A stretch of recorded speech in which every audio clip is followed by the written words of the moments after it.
Welcome to the Miracle You, guiding you on the journey towards finding passion and purpose and how to discover, create, and live a life by your design. Whether your success has been plentiful or your missed opportunities have been overwhelming, we can help you become a more empowered, masterful person and show you how to share your gift with the world. It's time to inspire change from within with the host of the Miracle You, Vince Kramer. Hello, imagination. I'm Vince Kramer, your host, and welcome to the Miracle You, where you learn about the magic of living your life by finding the example in real life. From time to time on the podcast, I've talked about making sure you live your life your way. It's really finding your way of doing everything, your way of living, your way of interacting. And today we're going to talk about your way of meditating. There's so many different ways to quiet the mind, and each of us can find our own way to make it happen. When we quiet the subpersonality voices and give ourselves an opportunity to let the information, let the knowledge, let the guidance flow in uninterrupted by the day-to-day chatter that goes on in our head, we can open ourselves up to so many different possibilities. Every one of those possibilities we can choose to make our lives different, to live the life that we're meant to live. I'm with Liz Kettle today. Liz is a fabric and mixed media artist with a passion for teaching the joy of the creative process. She's an active teacher, blogger, designer, and videographer, and is the author, co-author, and contributor to several best-selling books. Liz has a passion for helping others discover the genius that resides inside them. Creating and making are essential parts of human being. And while the popular culture has created the artist as other, she believes everyone benefits when each of us claims our creative heart. As a creator of the Stitch meditation process, Liz invites everyone to delve into the practice of making and mindfulness. Liz Kettle, are you ready to share the miracle of you with the imagination? Absolutely. I'm excited to be here. Oh, I'm so excited to have you. I love it when we get recommendations for people to come on the podcast from past guests because they know the fits. And I'm so excited that Elizabeth Rosner recommended that you come and share yourself with us. Could you share a little bit more about what you're doing right now, Liz, and how that's making a difference in the world? So what I do right now is I am really focused on my Stitch meditation practice and sharing that out with the world.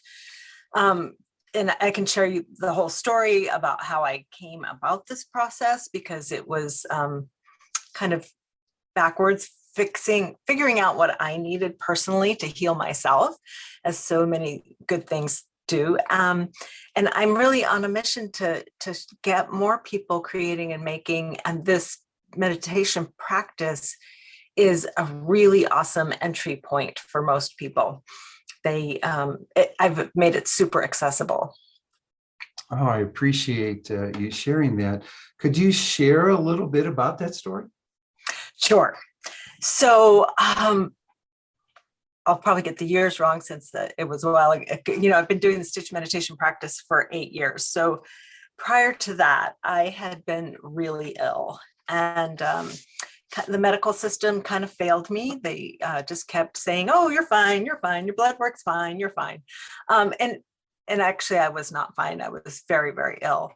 And through lots of different processes, finally found the right doctor who told me I had a relatively new, and at that time they thought it was very rare, autoimmune disorder, which there's no treatment for, no cure. And he said I just had to relieve all the stress in my life. I had 3 teenage boys at the time, so that really wasn't a thing. So, and he knew all my boys, we were all his patients. And he's like, well, try meditation. So I tried meditation, and I failed miserably at meditation. I was just not, it was adding more stress to my life to try and practice that, emptying my mind, the traditional meditation practices. And then one day, and I'll never forget, I don't even remember how I came across this book. And the title of the book is Red, Hot, and Holy. And I started reading it, and it was about spirituality and women. And one part of the book stood, this is one of my miracles, is the synchronous right when I needed it. This author pointed out that meditation is an Eastern male construct. And it really didn't resonate with me, as a Western woman. It was like, that it had nothing in common. And it gave me permission to figure out my own path. It gave me the permission, the light bulb came on. It was like, you can figure this out for yourself. So how did you realize that the love of your life of sorts, working with materials, working and creating and making, turned out to be a meditative practice for you? Well, it's kind of funny. I had just finished writing the book Threads, The Basics and Beyond. And that book was all about, or mostly about, machine sewing. And when you're writing a textile technique book, you have to just repeat every step so many times because they have to take so many pictures, and I was kind of fed up with machine sewing. So right before I started reading that book, I had said, I'm done with machine sewing for a while. I'm going to go back to my first love of hand sewing. And it was just this whole, there was a miracle moment where everything just kind of came to me fully fledged, like, this is how you can meditate. It was just kind of, like I said, it was like a light bulb went off, and it was like, oh my gosh, thank you for this gift, universe, because this will do it. And it took a few months to kind of fine tune the process and decide what was important for the process and what wasn't important. Well, I'm sure the imagination right now is asking, okay, well, what's the process? So let's talk about the process, and then I'll ask you some questions that will take us a little bit deeper into your experience. So could you share that with us? Absolutely. So the process is really simple. I start with a 4-inch square of flannel cotton fabric, and that's my base. And then I have a basket of scraps. Everybody has scrap fabric, because even if you don't sew, somebody who sews, or you have clothes that are old and used, or old linens are a great thing to use.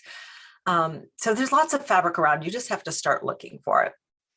And I give myself a time limit of like 2 to 3 minutes to pick out fabrics, because if it's any longer, then it becomes a project. And then from there on, I have a very simple process of stitching where I use very simple stitches. The running stitch, which pretty much everybody knows the running stitch, it's a straight stitch. And if you don't know it, you can learn it in about 10 seconds. So I don't use complicated stitches. This is not embroidery. And there is one rule from this point on, that you cannot take a stitch out.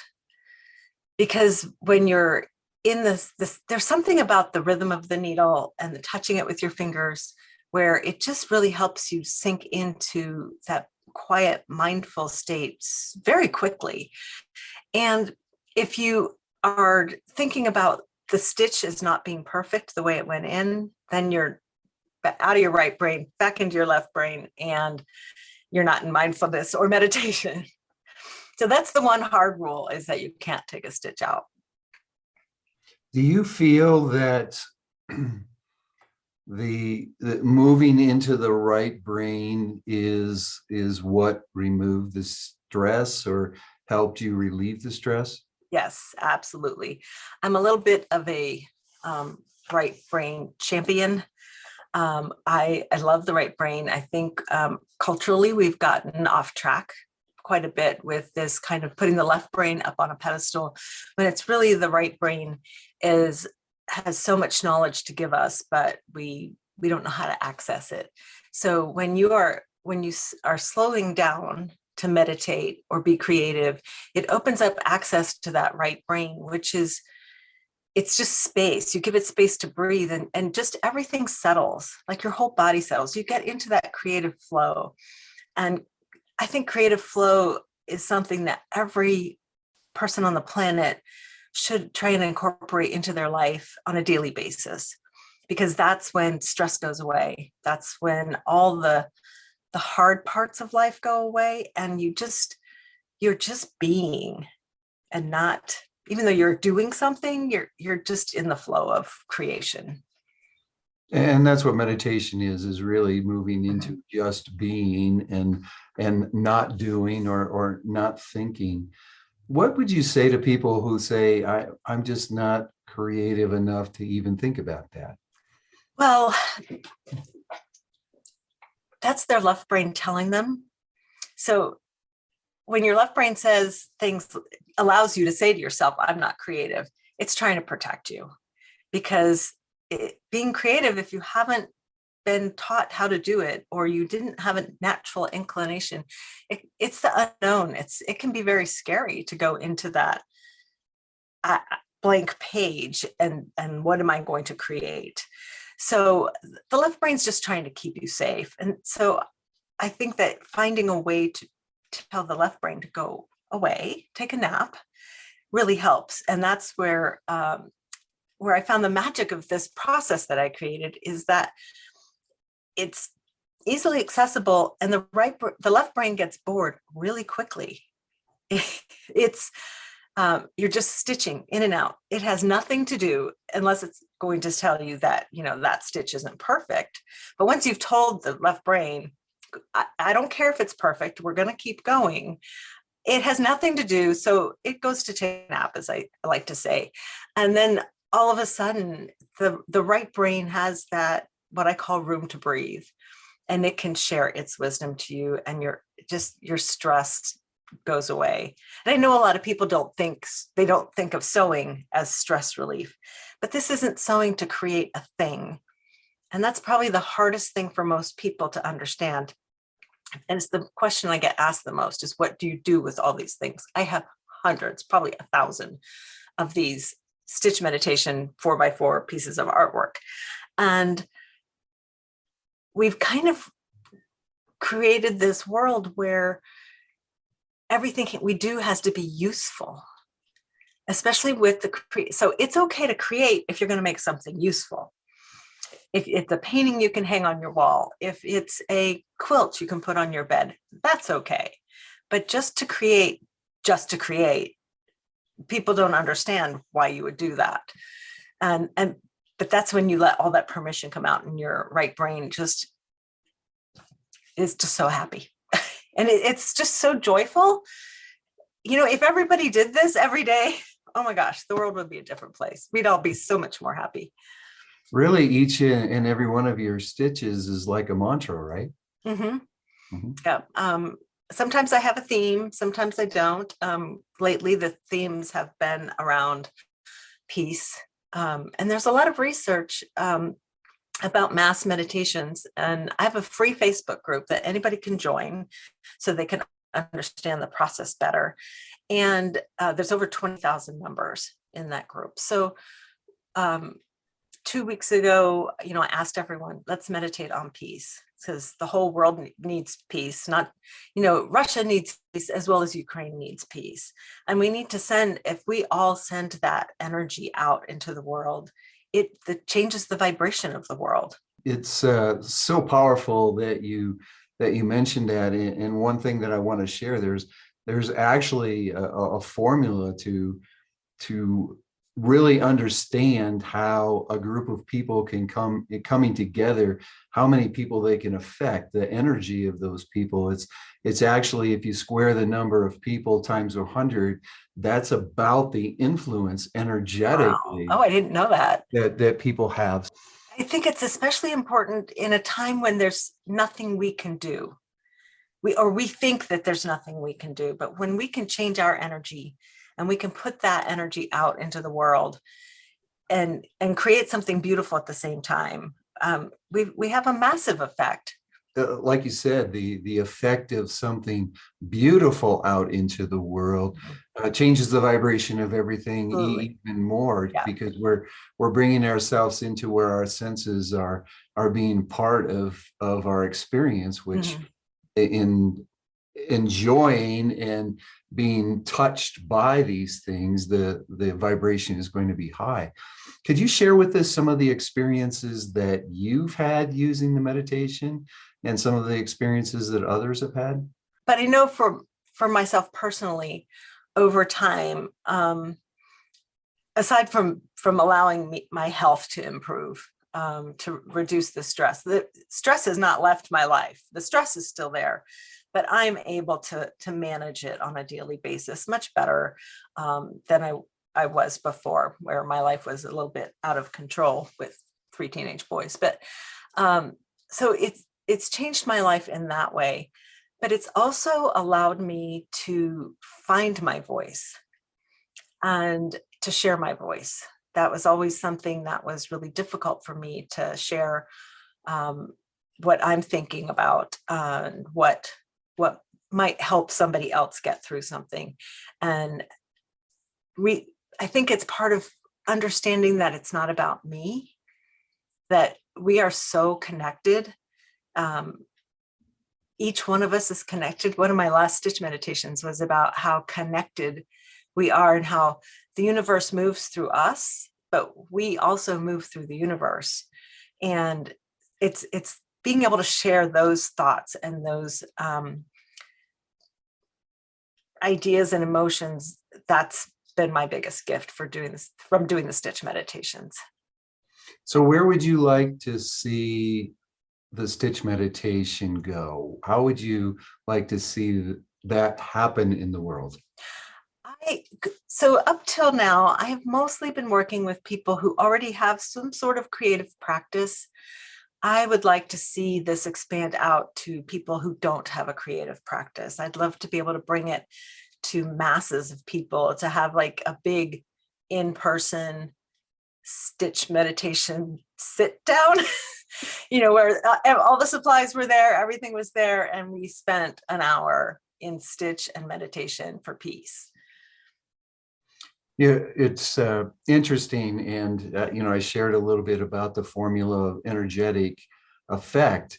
It only takes about 9,000 people to affect the energy of everyone on the planet. That's a very small number. That is. Okay, 9,000 people stitch meditating for peace. Let's do There that. you go. I'm going to hold that thought, and I'm going to hold that intent for you to bring people together for peace, because I think it's so important. And really, the interesting thing about it is what you're sharing is helping everyone find peace inside themselves.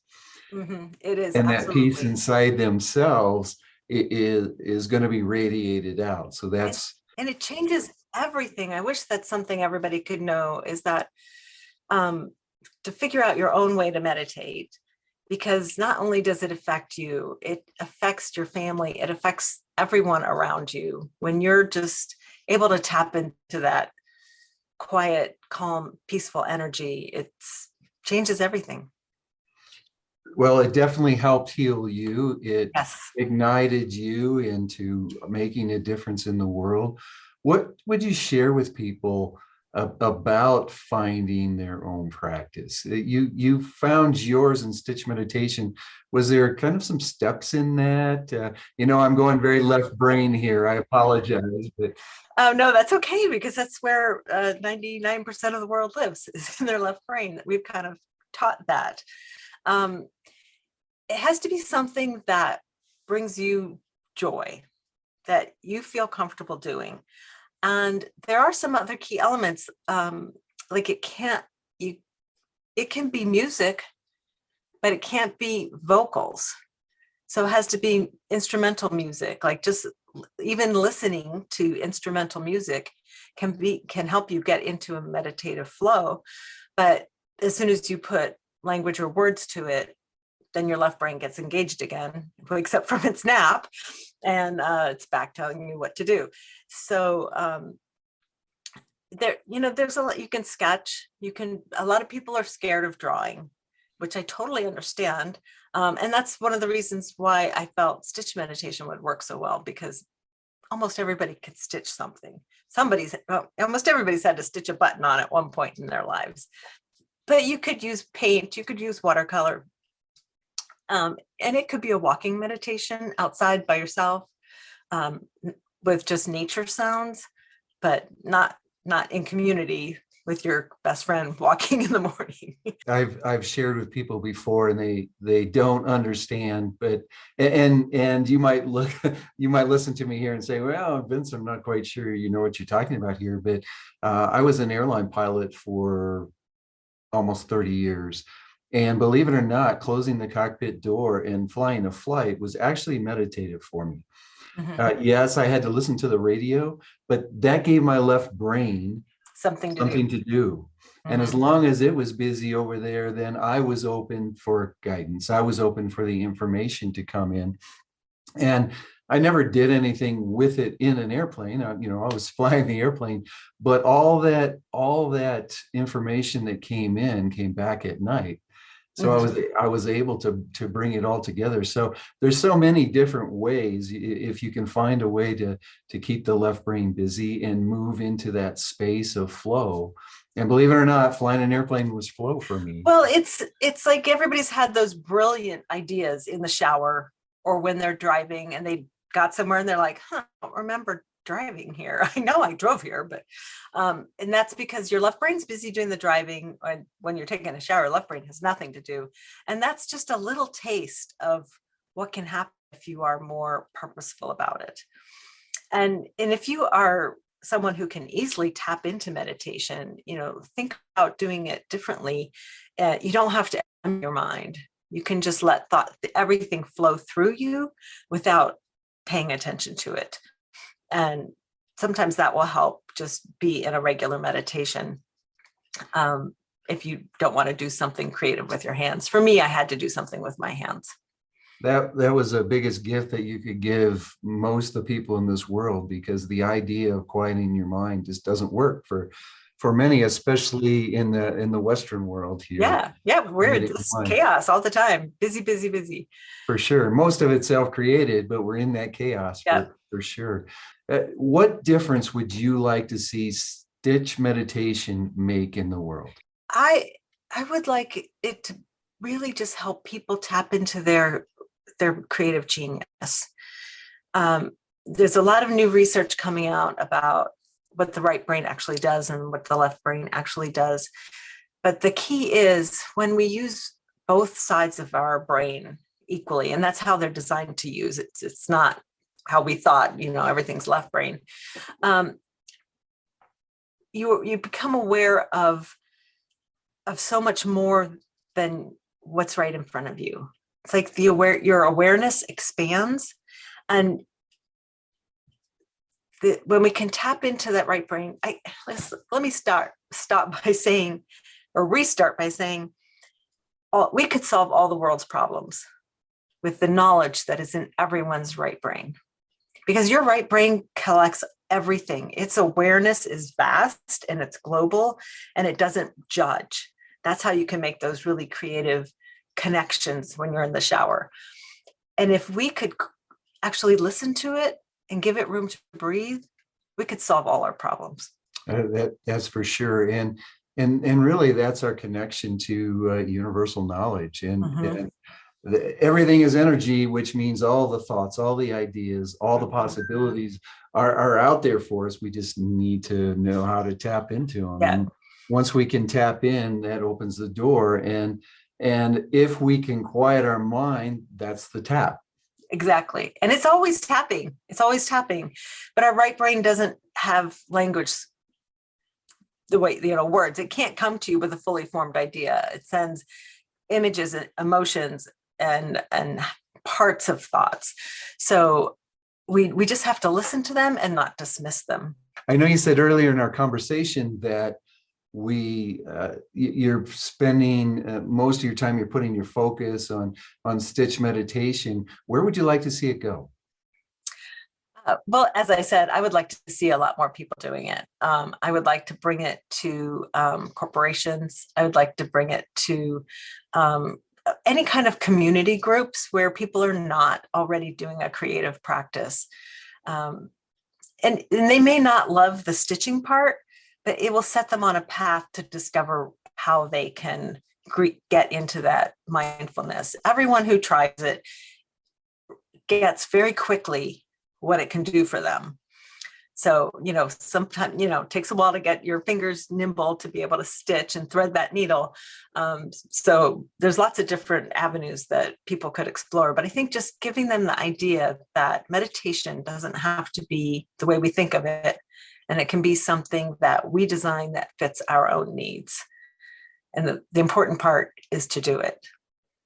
The imagination knows how important I think it is for each person to find their own way. But as we learn someone's way, we then can flow into, well, this will work better for me.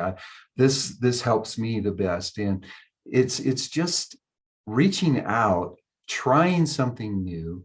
Really, when you hear meditation, everybody kind of gets scared. I wouldn't say everybody, but a lot of people get scared when they hear meditation. Mm-hmm. This is an opportunity for them to see, okay, how can I quiet the left side of the brain? Exactly. I say that the biggest part of my job is giving people permission to create something that works for them, permission to create. And I love that you share that we're all creative. It's just been shut down into somehow or another, either by someone else or by ourselves. Yeah. Well, culturally, we've shut it down. Believe it or not, Liz, we're at the end of our time. Oh my gosh, make that sure was fast. You have an opportunity to share a parting piece of guidance with the imagination. I think I would just say, learn how to meditate. It's as simple and as complicated as that. Take the time to learn, figure out what feeds your soul and what helps you relax, what helps you quiet all those thoughts. We all have that monkey brain, that's just constantly chattering at us. Finding a way to meditate is, I think, the best gift I could give for everybody.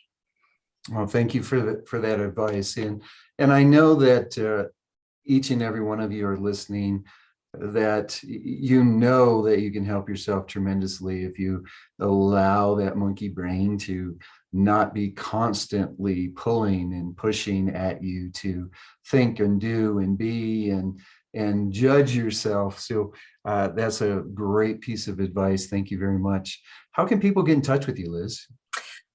So my website's probably the easiest. It's textileevolution.com. And I'm also on Instagram and Facebook under Liz Kettle or Textile Evolution. And I'll make sure all that information is available on Liz's show page. Just go to themiracleyou.com, look for Liz Kettle's episode, and all that information will be available. Each and every one of us has the opportunity to create. Each and every one of us has the opportunity to make and to bring that to the world in a way that we're just delivering more of us in sharing who we are, but then also quieting everything down for us so we can tap into that unlimited knowledge. We can tap into the guidance that's helping us be who we are meant to be. Liz Kettle, thank you so much for joining me today. I appreciate what you're sharing. And I love that you're reaching out into the world to create peace. Thank you, Vince. It was really great to talk to you. On behalf of my wife, Mary, who's also my business partner, the entire team here at Imagine Miracles, we wish each and every one of you a miracle day.